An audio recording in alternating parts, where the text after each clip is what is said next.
Welcome to the Deep Dive. Great to be here. Today, we're really getting into something fascinating, a fictional scenario, but one that feels very, very relevant. Absolutely. We're talking about the Iberian Blackout incident. Right.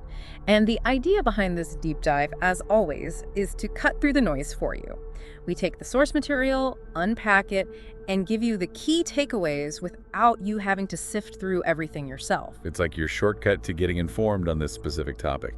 And this one, well, it's quite a topic. A simultaneous prolonged power outage across both Portugal and Spain. Imagine that. Millions of people plunged into darkness, communication down, transport grids failing. The source material we're using paints a pretty vivid picture. It really does. And it provides two main sides to the story, the official explanation and then, well, a whole host of conspiracy theories that emerged. Yeah, it sets the scene vividly, a city suddenly silent, news reports scrambling for info. That sort of ominous feeling when technology just stops. It definitely grabs your attention. So our mission today, our goal for this deep dive, is basically to explore both sides presented in our sources. What's the official line? What are the alternative theories saying? And what arguments, what evidence or supposed evidence are they based on? We want to lay it all out for you. So you can understand the different perspectives surrounding this fictional but thought-provoking event. Okay, let's start where the source material does with the official story. How did this huge blackout supposedly happen? Well, according to the official narrative presented in our text, the trigger was something natural but exceptionally powerful. A massive solar storm. A solar storm, like solar flares and that sort of thing. We hear about those affecting satellites sometimes. Exactly. But this was depicted as being off the charts. An extreme space weather event hitting the Earth, specifically impacting the Iberian Peninsula region, the kind of thing that happens very, very rarely. Okay, so a big solar storm hits. But how does that take out the power for two entire countries for a long time? That's where the official explanation gets more complex. The source says the storm itself was the trigger, yes, but it essentially hit a system that already had some underlying issues. Okay. So it wasn't just the storm. Not according to this narrative, no. It points to pre-existing vulnerabilities in the interconnected power grid, not just in Spain or Portugal individually, but the way they're linked together, and maybe even linked into the wider European grid. Like weak points in the network. Precisely. Maybe aging infrastructure, maybe insufficient investment in grid resilience, maybe the complexity itself was a vulnerability. The text suggests the system wasn't robust enough to handle such an extreme external shock. So the solar storm creates this huge electrical disturbance. Right. Geomagnetically induced currents, they're called. Huge surges of electrical current flowing where they shouldn't be. And these surges hit the already weak points in the grid. Exactly. And that's when things start to break. The source mentions critical infrastructure failing, like major substations, high voltage lines. They just get overwhelmed by the surge. And then it snowballs. That's the idea of the cascading failure. One component fails, putting stress on others, which then fail, and so on. Like dominoes falling, it spreads rapidly across the interconnected system. Until the whole thing collapses across both Portugal and Spain. Correct. And the official narrative then apparently focuses on just how difficult the recovery was, given the scale of the physical damage to the grid infrastructure. It wasn't just a switch off. Things were actually broken. Okay, so from a purely technical standpoint, a massive solar storm hitting a vulnerable grid leading to a cascading failure. But that sounds plausible, right? At least theoretically. Oh, absolutely. Large interconnected systems, whether it's power grids or communication networks, can be vulnerable to cascading failures. A big enough disturbance hitting the right or wrong spot can indeed have widespread consequences. It's a known risk. But, and there's always a but, isn't there? Hey, almost always. Okay. Especially when something this big happens and the official explanation involves complex factors or natural phenomena that aren't immediately obvious to everyone. Right. So as this fictional blackout dragged on, people started looking for other explanations. And that's where the conspiracy theories come in, which our source material details quite extensively. Yes, this is where the narrative splits quite dramatically. We move away from unfortunate act of nature plus system weaknesses towards, deliberate actions. The first big one mentioned is a cyber attack, isn't it? Yes, a highly sophisticated, coordinated cyber attack. The theory posits that some enemy state, or maybe a non-state group with incredible hacking skills, managed to infiltrate the industrial control systems.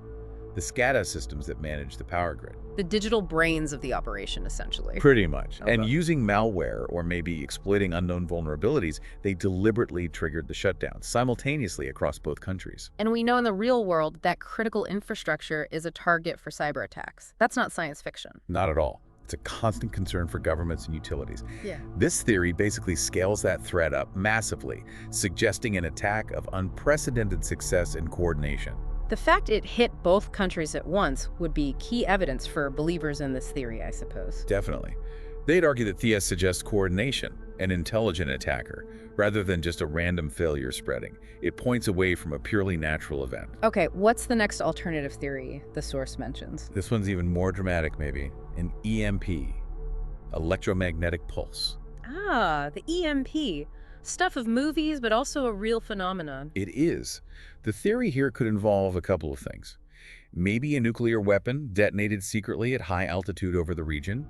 That creates a massive EMP. Which would fry electronic circuits over a vast area below. Exactly. Or, the source hints, maybe something even more exotic or unknown that could generate a similar pulse. The effect is the same, a wave of energy that just wipes out unprotected electronics, including crucial grid components. That would certainly cause a widespread blackout. And it's hard to trace, potentially. Very hard.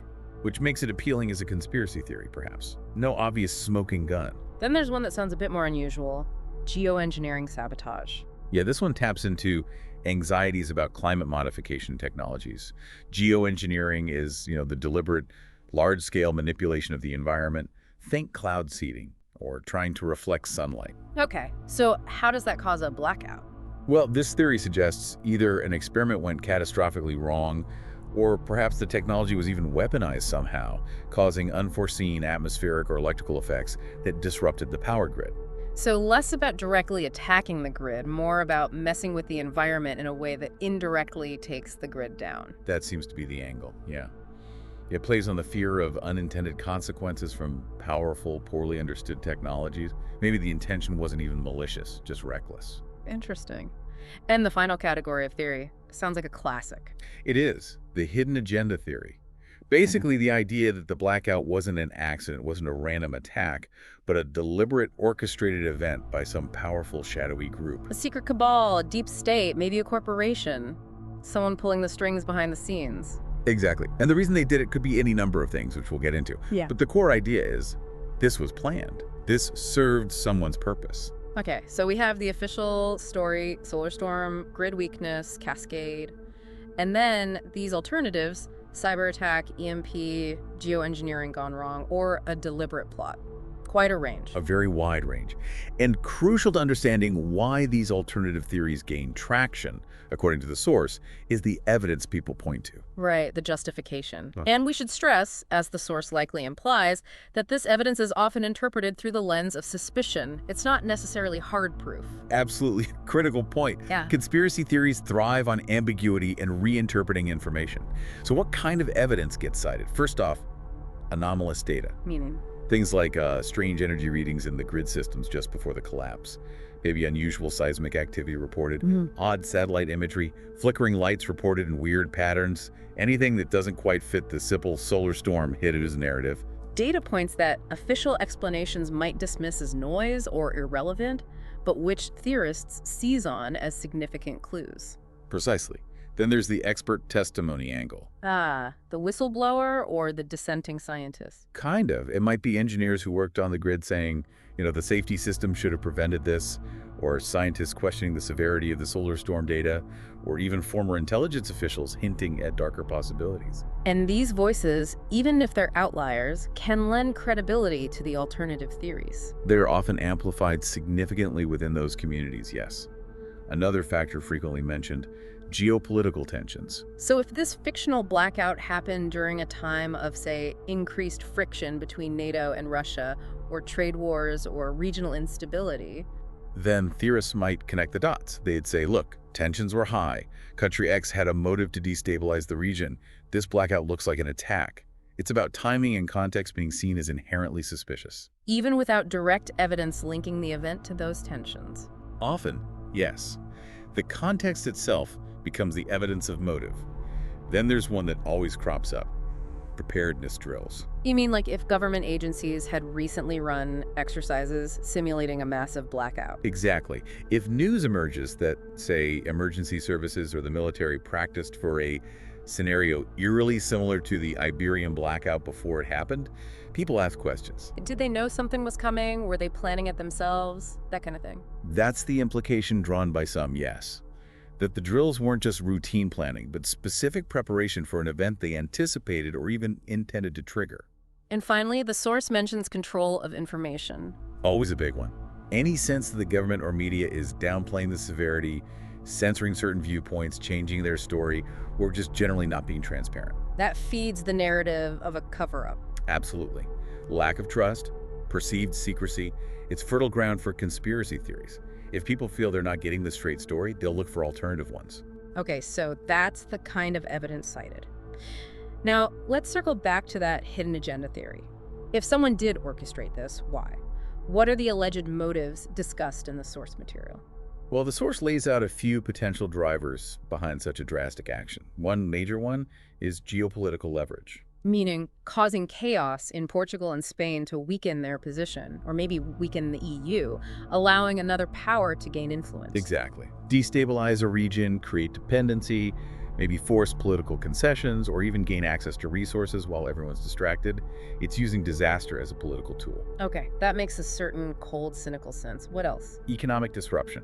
Think about the cost of a prolonged blackout across two major European economies. It would be astronomical. Trillions, probably.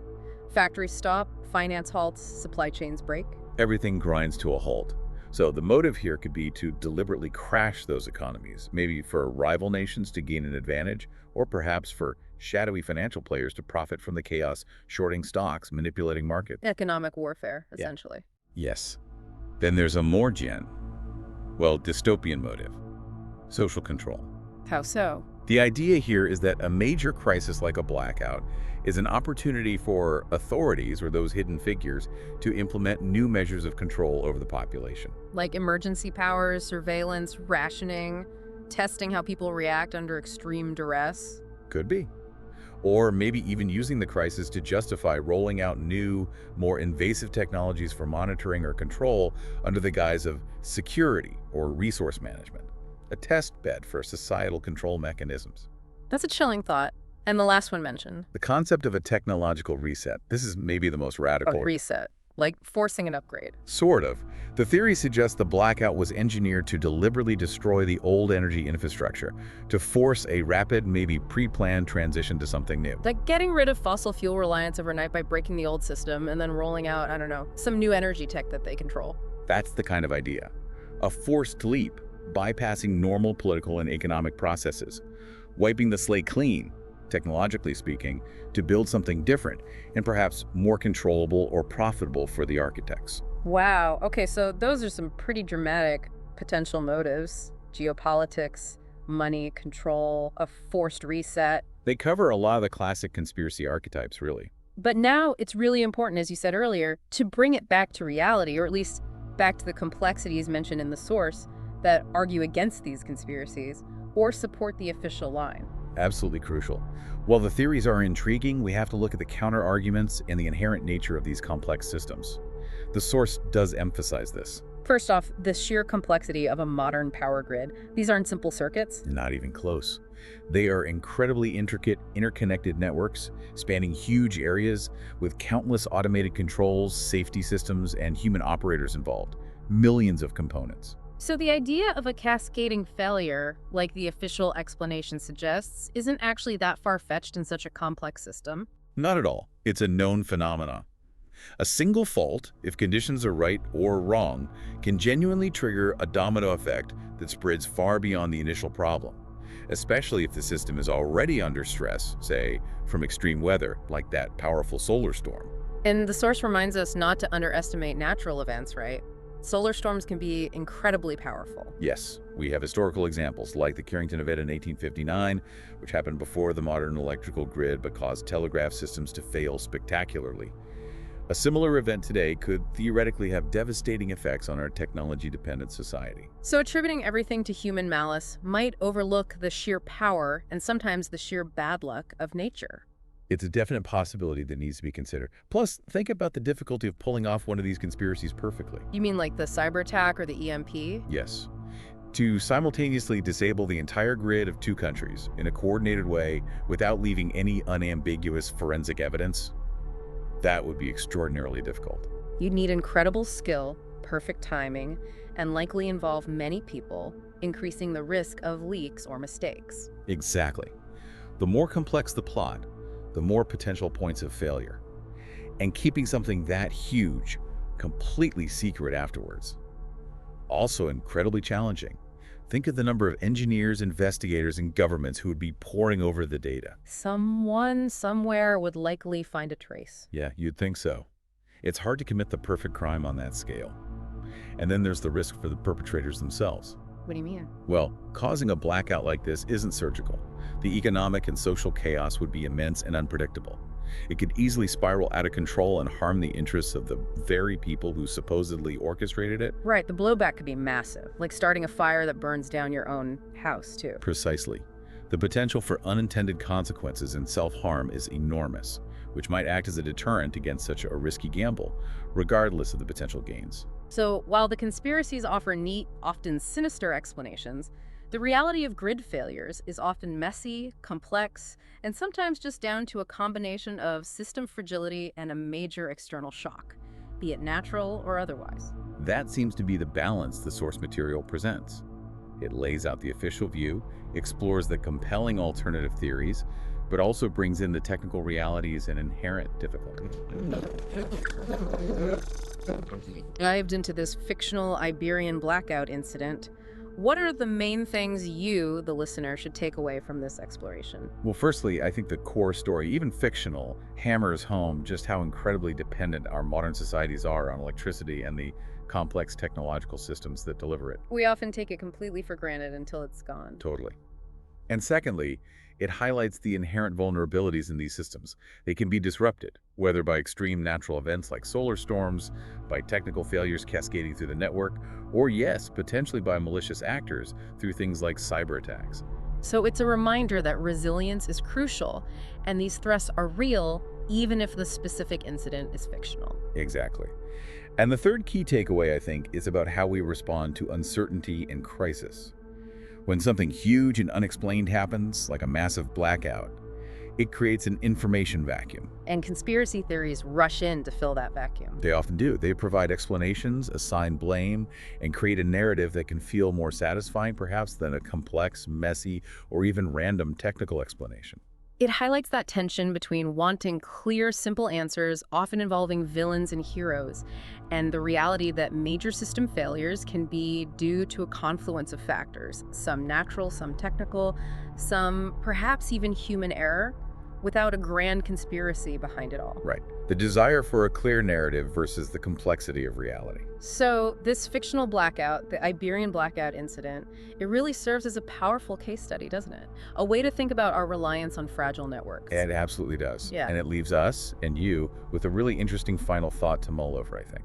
In this world where we are so deeply intertwined with technology we barely see, these vast, complex, and sometimes fragile systems, how do we navigate information when things go wrong? Yeah, how do you find that balance between, being healthily skeptical of official narratives, asking critical questions, And avoiding falling down rabbit holes of misinformation or assuming malice behind every major disruption when the lights go out, figuratively or literally, and the why is murky? how do you decide who and what to trust? How do you assess the evidence versus the speculation? It's a really challenging question, and one that feels more relevant every year, doesn't it? Even long after the power, in this fictional case, is supposed to be back on. Definitely something to think about.